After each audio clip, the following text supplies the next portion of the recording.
Assalamualaikum warahmatullahi wabarakatuh. Selamat siang. Pertama-tama izinkanlah kami memperkenalkan diri. Saya Nayanda Syahmalia bersama teman-teman saya dari kelompok 4, Nur Magfiroh Gemilang, Cindy Cecilia Hafizah, Apin Khairun Nisa, Wiwin Karlina, dan Rian Akmaningrum. Saya akan menjadi narator pembuka dalam presentasi untuk membahas topik yang menarik dan inspiratif, yaitu menjelajahi kreativitas dan kesuksesan dari pengusaha busana muslimah. Halo, kita hari ini sudah sampai di butiknya Yasmin Wiwit. Yuk, kita masuk yuk. Halo, selamat datang di butik Yasmin Wiwit. Nah, kita hari ini sudah ketemu dengan Mbak Yasmin Wiwit. Hai, salam kenal semuanya. Iya, makasih ya Mbak atas waktunya hari ini. Sama-sama. Nah, hari ini kita mau tanya dulu nih, gimana sih awal mula Yasmin Wiwit ini berkembang dan gimana sih sepak terjangnya selama ini? Jadi dari mana dulu ya ini? Oke, sebelumnya perkenalan dulu ya. Perkenalkan, nama saya Widya Stuti Murniasih Riantini. Saya CEO sekaligus owner dari brand Yasmin Wiwit. Nah, Yasmin Wiwit sendiri ini berdiri dari tahun 2015. Dan alhamdulillah sampai saat ini di tahun 2023 kami sudah reborn dengan konsep yang baru, yang lebih fresh dan lebih eco-friendly. Oke, jadi aku panggilnya Kak Wiwit aja ya Kak ya? Boleh. Nah, kelihatan muda banget loh. Yang pertama yang mau aku tanyain, apa sih yang membuat Kak Wiwit itu tertarik gitu menjadi perancang busana? Jadi sebenarnya karir ini berawal memang dari passion. Passion itu memang hobi dan itu berminat untuk ditekuni. Nah, berawal dari minat itu lalu saya seriusin untuk memang sengaja menempuh pendidikan di bidang fashion, lalu dilanjutkan dengan manajemen bisnis. Alhamdulillah jadi terlahirlah brand Yasmin Wiwit ini. Dan ya memang di awal itu memang apa namanya merintis kita semua awalnya sendiri ya. Nah, dari sendiri itu lama-lama kita mulai merekrut masyarakat sekitar, dan alhamdulillah akhirnya saat ini kami menjadi satu tim yang sekitar 10 orang jumlahnya, dan itu memang kami sengaja untuk memberdayakan masyarakat sekitar. Selanjutnya ya Mbak ya, bisa nggak digambarin memang konsepnya apa sih Mbak untuk rancangan Mbak Wiwit ini? Oke.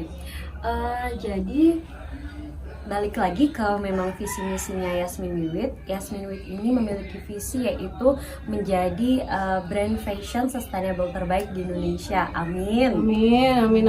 Oh, keren banget. Iya, kenapa sustainable? Karena di dalam konsep sustainable itu mencakup 3 pilar utama yang saat ini tuh sedang dicanangkan oleh pemerintah gitu. Yang pertama dari segi sosialnya. Jadi kita tidak hanya selalu berpikir tentang keuntungan materi-materi gitu. Jadi untuk dampak sosialnya kita melakukannya dengan pemberdayaan masyarakat sekitar itu tadi. Lalu juga merekrut para generasi muda yang memiliki skill di bidang ini gitu. Lalu dari segi lingkungannya yang kedua, saat ini banyak sekali bisnis yang dia itu tidak kurang memikirkan dampak ke lingkungannya. Jadi seperti membuang limbah dengan sembarangan gitu, tidak memikirkan nanti jangka panjangnya gitu. Nah, di sini kami menggunakan bahan baku yang memang dia aman dan memang dia natural dari alam dan akan kembali ke alam insya Allah dengan baik dan bisa dicerna oleh lingkungan, itu tidak menimbulkan polusi. Dan yang ketiga, tentu saja dalam bisnis kita harus tetap memegang prinsip profitable, dimana jangan sampai bisnis ini menurun atau apalagi sampai stuck, berhenti di situ. Jadi 3 pilar utama ini harus kita pegang, sosial, lingkungan, dan juga profit begitu. Nah, jadi konsepnya sendiri ya bisa teman-teman lihat. Di sini konsep kami adalah modest fashion, dimana yang pakai itu tidak harus wanita berhijab, bahkan dia yang nggak berhijab tuh bisa tetap memakai pakaian yang tertutup gitu Kak, begitu. Lalu untuk pewarnaan dan juga motifnya sendiri, kami cenderung mengambil konsep yang abstrak dan itu berasal dari tanaman-tanaman sekitar kita gitu. Lebih ke natural ya Kak ya. Iya betul. Kalau sekali. lihatnya sendiri kan orang tua bisa pakai, anak muda Iya, bisa pakai benar gitu. sekali. Kalau inspirasi kakak sendiri dari mana sih Kak? Kok bisa menciptakan kayak gini, bisa dipantas dipakai siapa aja gitu? Kalau inspirasi sebenarnya dari mana aja ya, sehari-hari kita bisa dari lingkungan sekitar kita, dari apa yang kita lihat di sosial media gitu ya. Dan kebanyakan sih karena kita sering traveling nggak perlu jauh-jauh gitu, kita bisa traveling secara langsung dan juga secara online gitu, untuk melihat referensi mana sih yang bagus untuk diterapkan di koleksi kita untuk kedepannya gitu.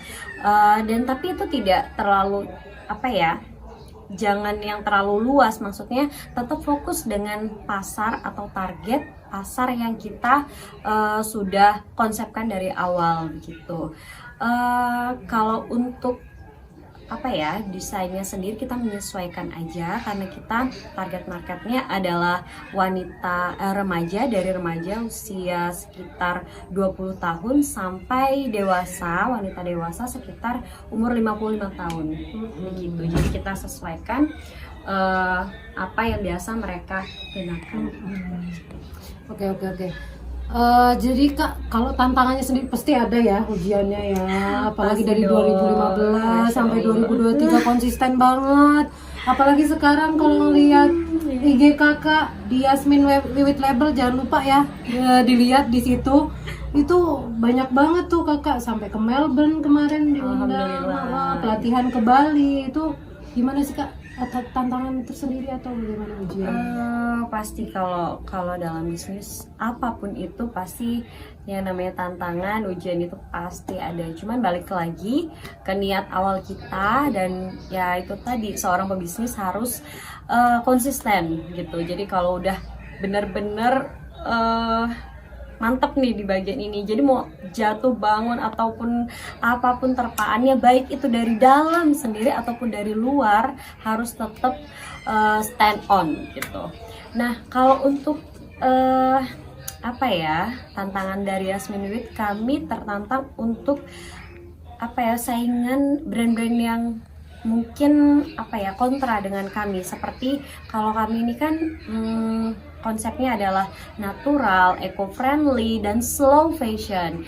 Nah, di situ tantangan kami dengan brand pesaing kami yaitu yang fast fashion, seperti produk-produk dari impor gitu misalnya. Jadi yang mereka produksinya itu cepat gitu, cepat berganti Kak. Nah, itu mungkin di situ tantangan terberat buat kami. Selanjutnya lagi, tantangan yang kedua yaitu lebih ke konsumen sih. Nah, kadang kita pergi ke suatu daerah baru, kita harus banyak mengedukasi masyarakat situ atau konsumennya langsung yang datang ke kita itu tentang produk kita gitu, apa visi dan misi produk kita itu gitu. Dan ya itu nggak mudah sih untuk menyadarkan yang tadinya mereka cuman beli pakaian yang sekedar bagus tanpa memikirkan efek kedepannya gitu. Dan jadi kalau di sini kita lebih mengedukasi lebih ke value-nya, kelebihan produk kita, dan apa sih kelebihan kalau beli produk kita, yaitu sama sekaligus kita membantu pemberdayaan masyarakat sekitar itu. Gitu. Oke, pertanyaan selanjutnya Kak, gimana sih Kak, Kakak itu sebenarnya ini rancangan Kakak nih yang pengen aku tanya. Ini sesuai nggak dengan identitas Kakak? Sesuai nggak Kak? Jadi menjadikan Kakak, oh ini aku banget nih gayanya, atau Iya. memang ini kebetulan bisa sharing lah ke kita nih, sebagai mungkin ada yang tertarik setelah lihat YouTube ini gitu, video ini. Amin insyaallah. Jadi sebenarnya di awal 2015 ini konsep kita itu bukan eco fashion kayak gini, jadi malah dia lebih ke arah yang etnik banget, etnik Lampung banget gitu. Jadi apa ya, dan dari 2015 sampai 2019 sorry, jadi 2015 sampai 2019 itu kami pakai etnik Lampung, kayak batik Lampung, tapis Lampung dan segala macam itu. Dan terus mulai di 2020 mungkin pas COVID ya, awal-awal COVID itu, nah di situ kita mulai di WFH gitu ya. Aduh bete banget kan ya. Ya ampun, di rumah itu yang biasanya bisa pameran, bisa workshop, bisa kemana-mana gitu. Ini benar-benar di rumah kan, di situ kita malah apa ya, bisa Punya inspirasi baru ya. Benar. Jadi apa ya bisa kita lakuin setelah di saat lagi WFH ini. Nanti ketika selesai nih pandemi, Yasmin Week muncul dengan konsep baru, fresh gitu, dan customer makin cinta gitu. Nah akhirnya di sini, alhamdulillah di situ kita ya diskusi sama tim, terus habis itu berselancar lah ya di media sosial, di internet, ubek itu. Akhirnya kayaknya bagus nih kalau kita nyobain EcoPrint gitu. Karena saat itu benar-benar belum ada yang belum banyak sih, kalau ada udah. Cuman kalau di Lampung ini masih sangat minim yang berkutat di bagian eco fashion ini. Nah di situ kita nekat banget, nggak ada bekal apa-apa, jadi semuanya itu otodidak. Yang biasanya mereka kalau misalnya ikut seminar EcoPrint, pembuatan workshop itu bisa sampai 1 juta sampai 3 juta. Ini kita benar-benar trial and errornya itu sendiri semua, dan itu berlangsung lumayan lama, sekitar sebulan 2 bulan gitu.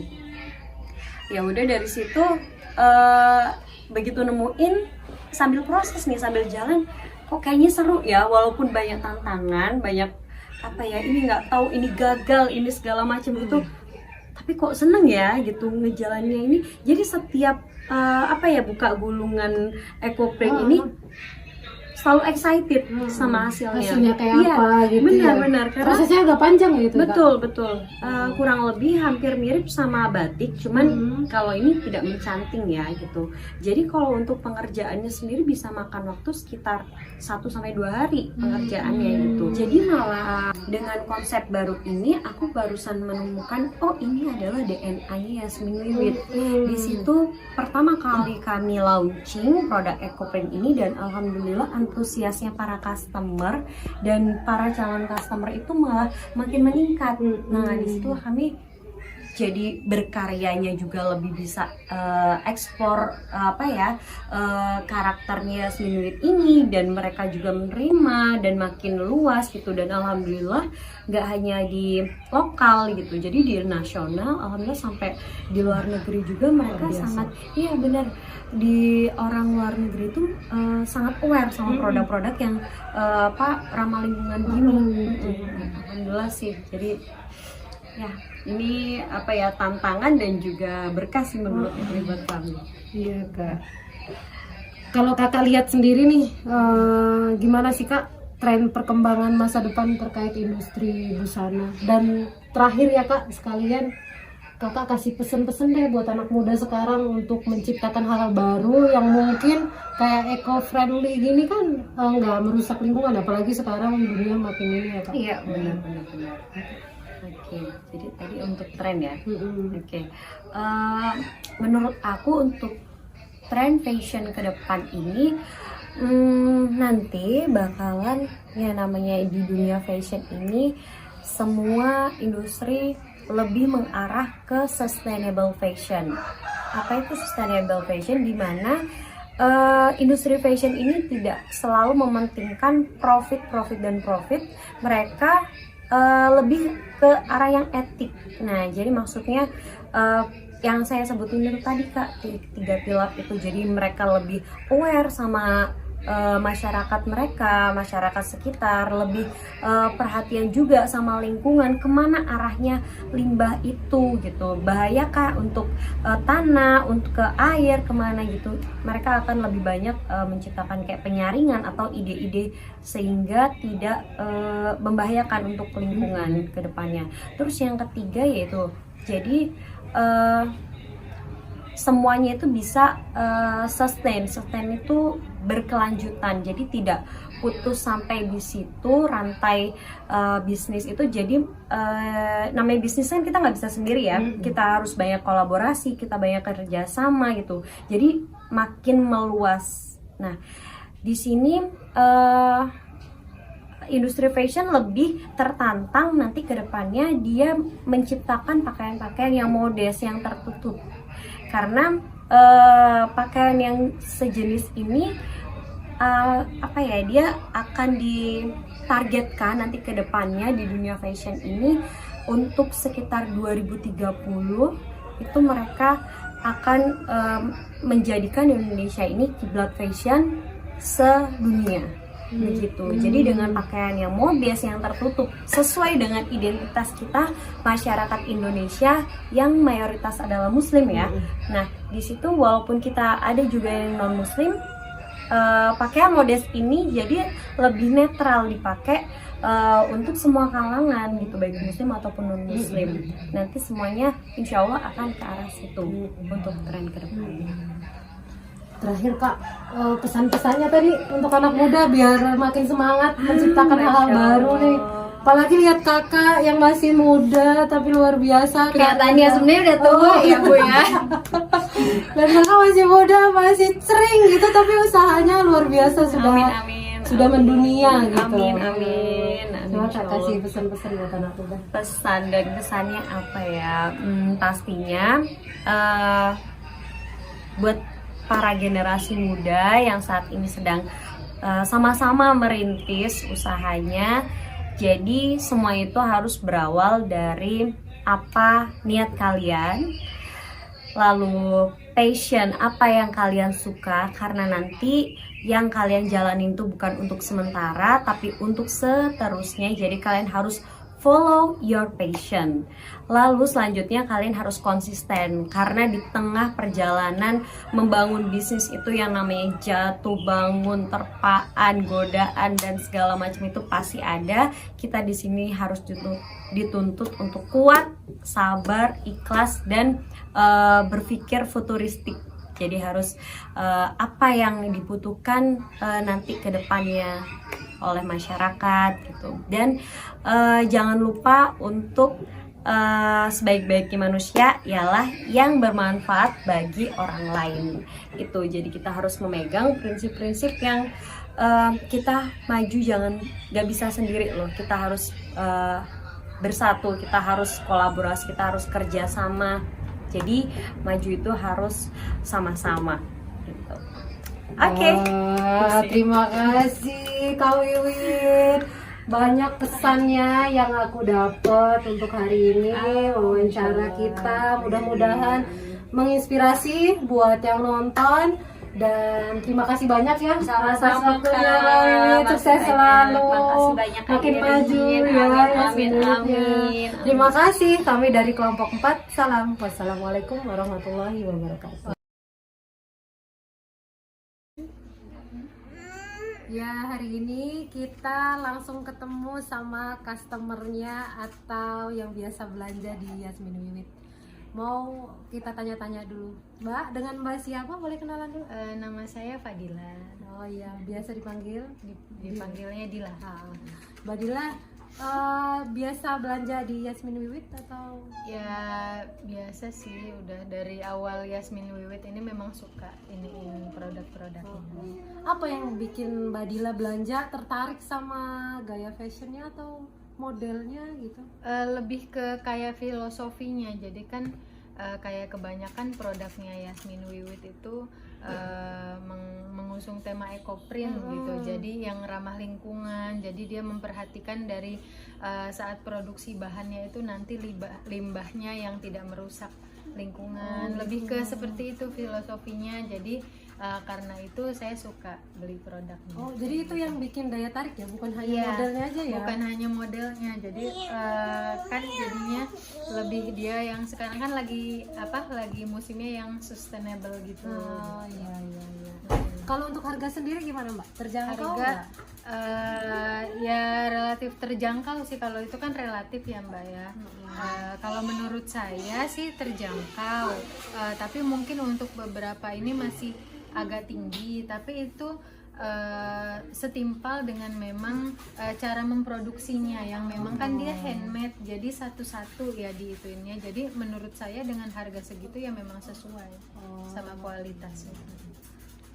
Kalau kira-kira bakal jangka panjang nggak ya dengan model kayak gitu?